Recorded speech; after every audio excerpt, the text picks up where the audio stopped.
Greetings and welcome to Maple Leaf America. Now, I know some of you have probably crashed parties or weddings or parliamentary hearings. We are crashing the 2002 Winter Olympics here in Salt Lake City. That is the beautiful Mormon temple, sacred ground, religious headquarters of the Church of Jesus Christ of Latter-day Saints. Don't mess around over there. No smoking, no drinking, no caffeine, and absolutely no dancing. We're not going to be dancing. We're going to be checking out the hockey here at the Olympics and just taking in the entire scene. We don't have credentials. We don't know what's going to happen. We're just here. So come back with us. Maple Leaf America continues from the Winter Games. Welcome back to Maple Leaf America. Right now we're in downtown Salt Lake City, where every single night there's a lot of celebrating and socializing going on. But before we get involved in any of that, we're going to head south to Arizona to meet this week's Maple Leaf alumni, Jamie Baker. Congratulations to Jamie Baker. He's a happy, well-rounded individual who bases decisions, work or recreational, on the potential for a positive life experience. It started as a teenager when, undrafted by the NHL or even the OHL, Baker decided to play U.S. college hockey at St. Lawrence. That's the best experience I've ever had. Those 4 years. It was great school. We had a great team. We lost the national championship in overtime. We won our league twice, the ECACs. Some of my best friends, I was just in Tucson this weekend. I just got back last night on a 3-day golf trip with all my college buddies. That's where I met Annie. And at the time, we didn't think anything. It's just a college girlfriend. And that's what we joke around. She was my ticket to California, and I always say she wanted to meet a Canadian hockey player. So it was a match made in heaven. But and actually, believe it or not, yesterday it was 15 years that we started dating. The Ottawa native was drafted by the Quebec Nordique in the supplemental draft in 1988. His best NHL years came in San Jose starting in 1993, as did his biggest moment. Baker refers to it as an unknown scoring a lucky goal. Lucky or not, the huge goal came in Game 7 and pushed the 8-seed Sharks past powerful Detroit in the 1994 playoffs. I'm on the ice 3-4 seconds. Ari takes away the short side, and I come in on the change, and Kozlov never looked over his left shoulder and left me open. And I take an abbreviated shot there. I didn't want to tee one up. I didn't want my stick to go over my shoulders and take a slap shot because I thought I'd get hooked, knowing there was a guy there. And I was just getting it towards the net. We started off 0-8-1, and it's like, oh, business as usual, but we slowly picked up steam. And by the time we hit the playoffs, what most people don't know is that we had the 5th best record in the NHL in the second half of the season. We'd gone on a 9-game unbeaten streak, 7-0-2, which you just can't do unless you're a pretty decent team. Going in the playoffs, we were confident that, do we think we could beat Detroit? No, I don't think we thought we could maybe beat them. Do we think we could compete with them and keep it close? Yeah. And by keeping it close, we played so many close games coming down the stretch to make the playoffs. That's what happened in the series. We won all the close games and lost the blowouts. In 1996, Baker was traded to Toronto with a draft choice for Todd Gill. Zettler hustles in off the left point. Bob Zettler looks in front. Baker scores! Was it a dream? Yeah. I didn't cheer for Toronto growing up, but to wear that uniform to play in Maple Leaf Gardens, it's the only uniform that I put on for the first time. I quietly, without telling anyone, I walked into, in front of a mirror and looked at myself and kind of said, this is unbelievable. I can't believe this. It's a childhood dream. At the same time, you have a job to do, but yeah, it was a dream. Unfortunately, things turned rather quickly. We just didn't get off to a good start. It was just a pretty negative environment that year, and there's no other way of saying it. I mean, you can't sugarcoat it. The media was on us. The fans were on us. There was the Gilmore rumors of getting traded. Murphy was getting booed relentlessly in McCown, and we weren't winning. And was it a great experience? No, but there's no season that you lose is a great experience. I played in my hometown of Ottawa the first year. Was that a great experience? No, we only won 10 games. That wasn't a great experience either. Was it a dream to play in Ottawa? Yes. Was it a dream to play in Toronto? Yes. Also unfortunate, an incident in Toronto that brought on the most serious of his half-dozen or so concussions and may have beckoned the end of his career. One of the things I talked about in this meeting on the day before, on the Friday before this Saturday game, was the fact I hadn't been blocking enough shots. I'd been forcing too much, and I used to be a real good shot blocker. And so I go out the next night intending to block some shots. And this is against my old team, and Craig Willannon knew right away. He was, at this point here, two fractures in the head. Sounds serious, but not serious enough to spoil his sense of humor. I actually remember, this is actually one of my few ovations I got that year in Toronto. So I have it for 2 reasons. This is a great clip. I was lucky, and I have it on record that the Toronto fans cheered for me. During his Toronto tenure, Baker spent some time in the minors with the IHL Chicago Wolves, where he enjoyed a Turner Cup championship. His NHL career ended after 1 game back with San Jose in late 1998. To go back and forth is one thing when you're younger, but when you have a family, kids in school, it's not worth it. So I came to San Jose saying basically NHL or bust, and I was the last cut from the team. We went over to Japan, played 1 game there. So I think I could be the only player in NHL history whose last NHL game was in Japan. I don't know if that's good or bad, but it's a fact. So they cut me, and in effect, I said I wasn't going to the minors. Thank you very much for the opportunity. Was disappointed I couldn't have stayed around a little longer to, December, but that was the decision, and that's when we moved back to Ottawa. Not so fast, Jamie. Still some positive life experience to gain, like a delightful, simplistic half-year with the family in Finland to finally wrap up the career. It was just a wonderful experience. The kids came back, had time to finish up school in their school in Ottawa, and nowadays we still have Finland days here. A Finland day for us is when things are getting hectic, and I'm traveling, we're all running around. It means that's 1 whole day that we're not allowed to talk to anyone else, no phone, mom and dad aren't allowed on the computers. Gaining perspective and looking on the bright side of everything. Oh, and he just peed on me. Look at No, he did not. He's excited. It's a peeing machine. Here it is. That's why we're getting new rugs. Our $12,000 puppy right here, because we have to get a whole new floor, put in new grass because of you. A little life experience note for you, Jamie. That dog could be potty trained in 3 days.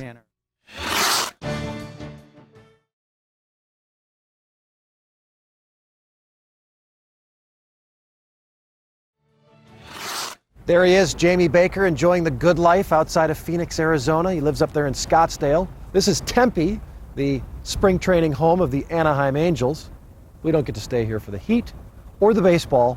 We're right back up north to Salt Lake City to continue our 2002 Olympic special. So stay with us. My name is Michael Doyle. I'm in Salt Lake City. I'm from Toronto. Favorite Leaf is Wendell Clark. And I'd like to say hello, Mom and Dad. We're going to the Canada-Germany game tonight. Good luck, Canada. Hi, my name's Jamie. I'm from Toronto, and my favorite Leaf player is Matt Sundin. And I want to say hi to my brother John and my nephew Eddie back in Toronto. Go, Leafs, go! Here we go. We're back in Salt Lake City at the Winter Olympics. Oh, what a night it is. These are our American friends here. They're having a good time tonight, and it's rather festive. Woo! Careful.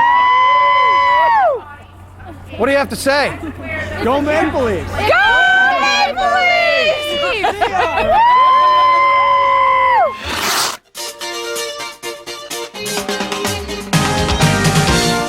Salt Lake City has never seen anything like it. 4,000 athletes and officials and 9,000 members of the media descending on the valley between the Wasatch and Oquirrh Mountains. This is the scene. Everybody's here. All the nations, everybody's coming together. It's a big, huge party. Got to be here. You're missing a good party if you're not here. No, it's really an awesome experience. I have to say, it's just been wonderful. Been here for about almost 3 weeks now, and every day it's just another adventure. It's kind of neat. People are always going, "You're there? Yeah, you're here." So when you're here, it's just another world. It's been awesome. Fans of 80 different Olympic nations have crammed into Salt Lake City, taking advantage of a plethora of entertainment options. Canadians from every province took advantage of their neighboring proximity to the games.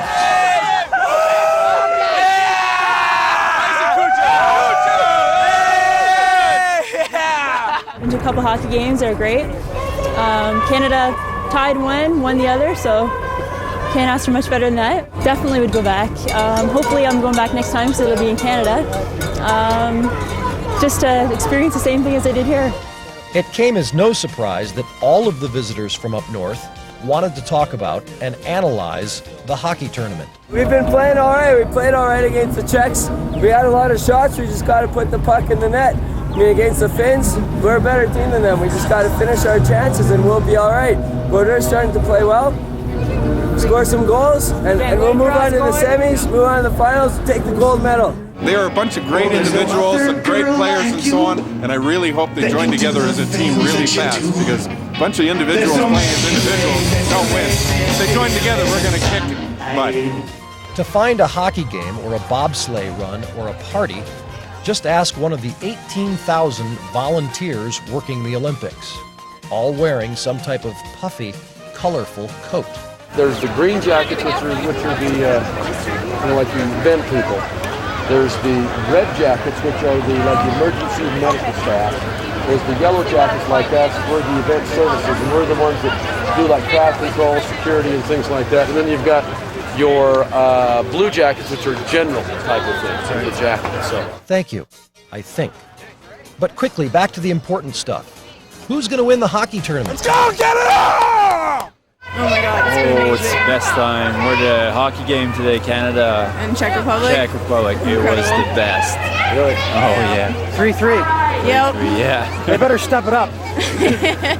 Yeah, they have to. But today's game was really good. I think they're going to be ready for the quarterfinals. It came as a bit of a surprise in this Mormon-dominated conservative community that scalping tickets is completely legal at any price.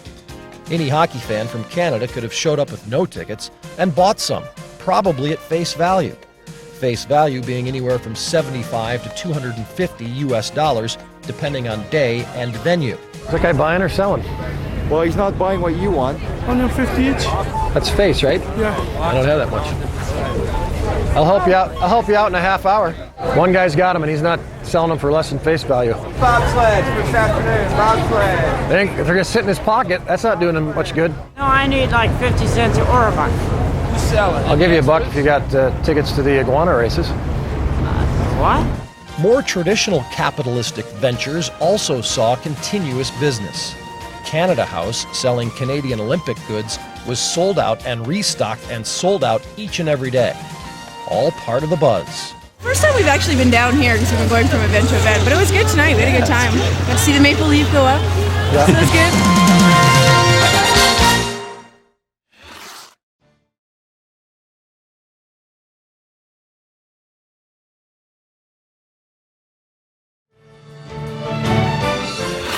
An international melting pot of fun.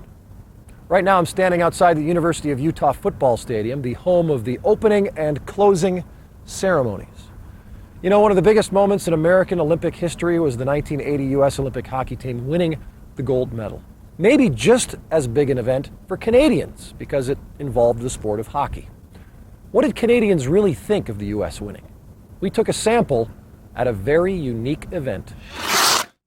Even if one really doesn't like America and its behemoth population, one has to admit the 1980 U.S. Olympic hockey team brought some unbelievable excitement to international hockey. I was playing right here in Los Angeles, and we just finished practice at Culver City, and we watched the final game in the practice facility, and it was a big event. We definitely were very proud of them. The accomplishment that they did way back then with really the reputation of the players they had to play against. It was a phenomenal feat, and there were guys cheering for them. Simmer and a large group of former LA Kings helped make history during All-Star Week in LA at the end of January. The Kings old-timers provided the competition for the 1980 Americans. For the first time in 22 years, the entire gold medal team was assembled together in one place. If you take a look at Mark Wells, he might have the tightest jersey. For a few of these guys, it was a miracle on ice they could still skate. I'll probably be laughing, you know. I already looked at Rizzione and says, my God, Michael, I look better than you. I said, all that pasta back in Boston, I used to take 2 weeks off and quit, you know. So we're giving each other a pretty good needle back and forth, you know. And I can't repeat what they said about me, so. Well, it's fun because I haven't seen Mark Pavlich in 21 years and stuff, and he's the same, a little more gray and stuff like everybody, and it's just good to see that, get him out and be part of, everybody. Fun for everyone in the U.S. was the boys beating the Russians in the semifinals in 1980. A lot of it was real special. I mean, as you went through the process and as we were going into Lake Placid, nobody was thinking about winning a gold medal. I mean, at that time, the Russians were the best hockey team in the world, and we were just 20 amateur hockey players. You know, if you were to tell somebody at that point, you know, that you're going to beat the Russians, you know, they wouldn't even listen to you. But the one thing about hockey is you still have to play the game, and we just happened to pick the right day to play it, and we're fortunate enough to beat a very high-caliber, skilled team. It was one of those events where Americans remember where they were when it happened, which usually only happens for disasters and assassinations. Fans continue to savor the win. They more or less talk about what they were doing and how much our victory as a team helped them, and they remind us what they were doing, where they were. So it's really nice because it's not about us, it's about what the country felt, and it wasn't much more than a hockey game. So we've learned that over the years, and being 22 years and not playing in the NHL and being able to come back and enjoy this like we're going to be able to do today, it's a lot of fun. Canadians more than likely had some mixed emotions watching the kids from America win, but you won't hear anything but positive from this group. That time there, you know, I just remember sitting there watching it on TV at home there, and it was just unbelievable. I mean, just seeing it unfold the way it did, and again, just, you know, for being an athlete, I think it's just a feeling that goes through your body, and just to be able to sense something like that and feel it, you know, I think you become part of the group it is, even though, you know, being born in a different country and that, I mean, I felt like I was part of that group, and I was just so pleased for them. And again, I think, you know, what they accomplished back then, it brought the game of hockey really on the map in the United States. I think back then it was pretty easy. I think everyone, the Canadians were cheering for the American team. The Cold War was kind of going, and the Russians, and you know, they were just so dominant, and they were professionals, and I think everyone kind of knew about that, and then that's all they had to do was win. So I think the U.S. had a whole bunch of supporters from Canada, and everyone loved to see it. There was you know, the old underdog story, but it was young kids, it was amateur kids, and I think, you know, for amateur kids growing up, and I was playing in junior in Ottawa at the time when that happened, and it was just, I can remember exactly what I was doing, where I was just lying on bed watching it, and it's special. As for the All-Star Fan Fest game, the teams played 3 12-minute running time periods on a mini rink at the LA Convention Center.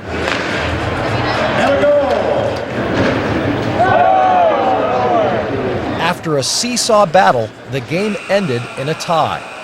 No matter, the gathering was a huge and emotional success. All together at center ice, Mike Ruzioni, Jack O'Callahan, Steve Janacek, Ken Morrow, Mike Ramsey, Bill Baker, Jim Silk, Neil Brockman, Eric Strobel, Tom Silver, Dave Christian, Rob McClanahan.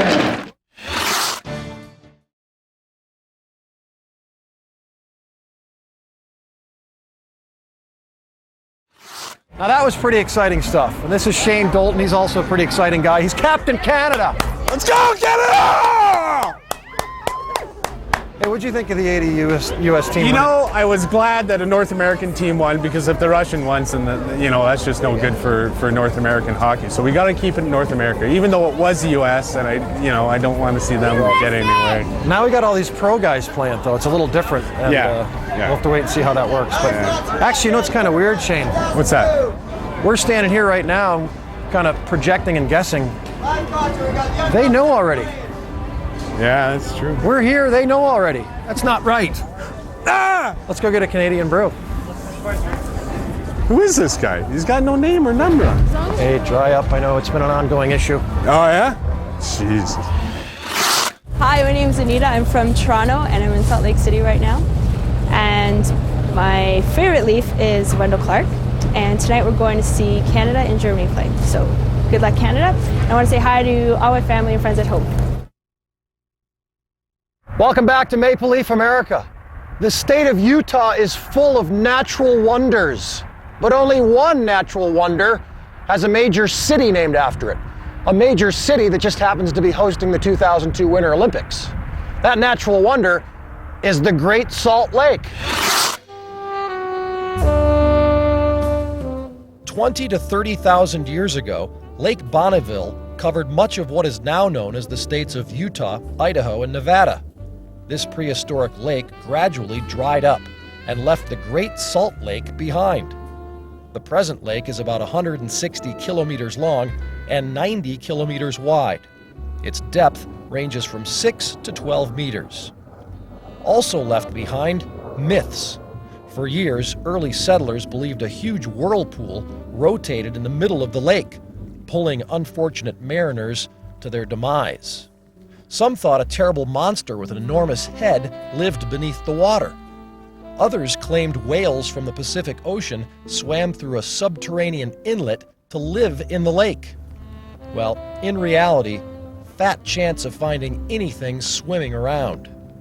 Don't bother casting a line. Can't go fishing. There are no fish there. There are some tiny brine shrimp, and there's a commercial brine shrimp industry. There's brine flies, which are like little gnats, and at certain times of the year they can eat you up. But there are no fish in there. Some of the pioneers back in the late 1800s tried to introduce a lot of marine life, whales and seals and salmon. It didn't take because it was just too saltier than the ocean. But they didn't know that at the time. We did have some fish come into it during the early 80s when we had the floods and there was some fresh water going into the lake. But other than that, no, there's no aquatic life. The Great Salt Lake provides much of the nation's commercial salt. But more than anything, the lake is an escape from the expanding urban sprawl of Salt Lake City and environs to the south and east. The lake's salinity and the resulting colors, combined with various weather phenomena, leads to surreal views of the landscape. Huge rock formations appear to float on the horizon. This, among other things, brings visitors. It is a recreational lake, mainly for sailboats. Sailboats is picking up quite a bit now. There's quite a few marinas out there, and see quite a few sailboat fleets, particularly on weekends. So it's a great place for recreation. Not too good for motorboats because it's really salty, 6 times saltier than the ocean, so the motors corrode quite a bit. So you can use motors, but you have to wash them off each time. Friends of the lake from Canada visit often. Waterfowl from the north stop off on their migratory routes to South America. They nest, they eat the brine shrimp and algae. Thus, birdwatchers adore the Great Salt Lake. It's a refuge for many, and with its 10 islands, an amazing part of the North American landscape.